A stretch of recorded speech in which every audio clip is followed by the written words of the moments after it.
বিরুদ্ধে যখন সংবাদ প্রকাশ করেছে তখন আপনারা নানা ফোন দিয়ে তাকে টার্গেট করেছেন, প্রথমে তার স্বজনদের, এরপরে তাকে আপনারা তুলে নিয়েছেন। কেন? সেখানে তো নৌবাহিনী অভিযান করেছিল, নৌবাহিনী যে আইএসপিআর থেকে যেই বক্তব্য দিয়েছে এটি চেঞ্জ করলেন কেন আপনারা? আপনারা চেঞ্জ করার অধিকার রাখেন কিনা, ক্ষমতা রাখেন কিনা?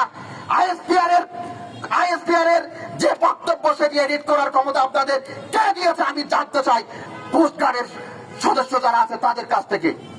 সুতরাং আমরা যারা সহকর্মী আছি আমরা সিদ্ধান্ত নিয়েছি সাংগঠনিক ভাবে আনুষ্ঠানিক ভাবে ঘোষণা দিতে চাই আমরা কোস্টগার্ডের কোন প্রেস বিজ্ঞপ্তি আমরা ছাপাবো না। অনুরোধ করতে চাই যে সমস্ত সাংবাদিকরা জাতীয় পত্রিকাগুলো কিংবা টেলিভিশনের কর্মরত রয়েছেন আপনারা দয়া করে, আপনাদের দিনও এমন আসতে পারে, আজকে আরাফাতের দিন, কালকে আমার দিন, পরশু নেহাত কিংবা ইরফানের দিন, যে কারো দিন আসতে পারে। সুতরাং আপনারা এখন থেকে ঐক্যবদ্ধ হন, এই ঐক্যবদ্ধ যে মাঠে নামাইটা জারি রাখুন, কাউকে প্রশ্রয় দিবেন না।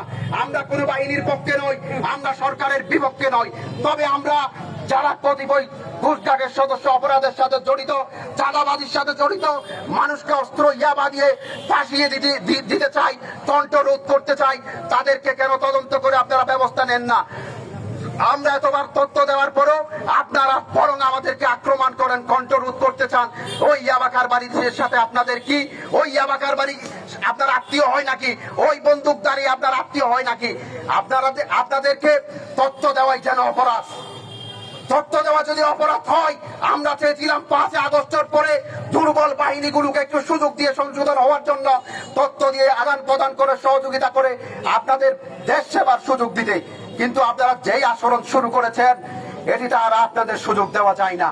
আমার চাকরি যাবে, কালকে আমার চাকরিরও হুমকি দিয়েছে, আমার লাশ ভেসে উঠবে, কেয়ার করি না। আপনারা হয়তো জানেন না, গতকালকে আবারও সেই 5 আগস্টের পুরনো ডায়লগ আমাকে শোনানো হয়েছে। কবির বিন আনোয়ার একবার আমাকে ফোন করে বলেছিলেন আপনার কলিজা কত বড় দেখে নেবো আমি, একই কথা কালকে কোস্টগার্ডের পক্ষ থেকে আমাকে বলা হয়েছে। সুতরাং আমাকে হুমকি দেওয়ার আগে লাশটা গুলি করে সাগরে পাঠিয়ে দিবেন। আমি ভয় পাওয়ার মানুষ নই, আপনাদের সাথে ব্যক্তিগত দ্বন্দ্ব যেমন আমার নেই, আমাদের নেই, রাখতেও চাই না, কিন্তু হুমকি দিবেন না। হুমকি মোকাবেলা করে বড় হয়েছি, হুমকি দিয়ে জমানো যায় না। আপনারা হুমকি দিলে সর্বোচ্চ লাশ ফেলতে পারবেন, আপনাদের কাছে তো বৈধ অস্ত্রের লাইসেন্স আছে, গুলি করতে পারবেন। এই গুলি করার জন্য প্রস্তুত হয়ে আছে অনেক বছর ধরে। রাষ্ট্রের জন্য, সমাজের জন্য, একটি সত্য ন্যায় প্রতিষ্ঠার জন্য আমি সবসময় জীবন দিতে প্রস্তুত। সুতরাং হুমকি দিবেন না। দয়া করে আপনাদের সর্বোচ্চ কোস্টগার্ডের যে বাহিনীর প্রধান রয়েছেন আমি উনার দৃষ্টি আকর্ষণ করতে চাই, আপনার বাহিনীর কতিপয় সদস্যরা এখানে কি করে খবর নেন? আপনাদের তো ইন্টেলিজেন্স আছে, এই ইন্টেলিজেন্সকে খবর দিলে তারা আবারও আক্রমণ করে বসে যে এই সাথে আপনার কি, যেন এখানে শিখিয়ে দেওয়া আছে যে কেউ ফোন করলে নাটকীয় অভিযানের গুলো তথ্য নিতে চাইলে বা আদান প্রদান করতে চাইলে তাকে অ্যাটাক করা হোক, সেই ধরনের যেন শিখিয়ে দিয়ে এই বাহিনীর সদস্য এখানে পাঠানো হয়েছে। 5 আগস্টের বাংলাদেশে, 5 আগস্টের পরের বাংলাদেশে এই শব্দগুলো আর বড্ড বেশি বেমানন।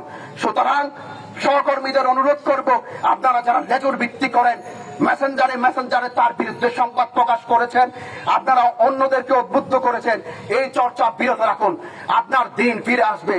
একই কথা আমি আরাফাত সানিকে 2 বছর আগে বলেছিলাম, তোমার দিনেও আসতে পারে, আজকে তার দিন এসেছে।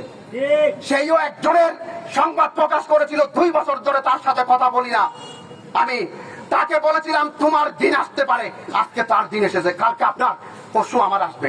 সুতরাং যাচাই করবেন, আপনারা যাই করেন না কেন যাচাই করবেন। আরাফাত সানিকে শুধু প্রতিহিংসামূলক টার্গেট করে গ্রেপ্তার করা হয়েছে, যেটি আমরা ব্যক্তিগতভাবে ওখানকার যারা সংবাদকর্মী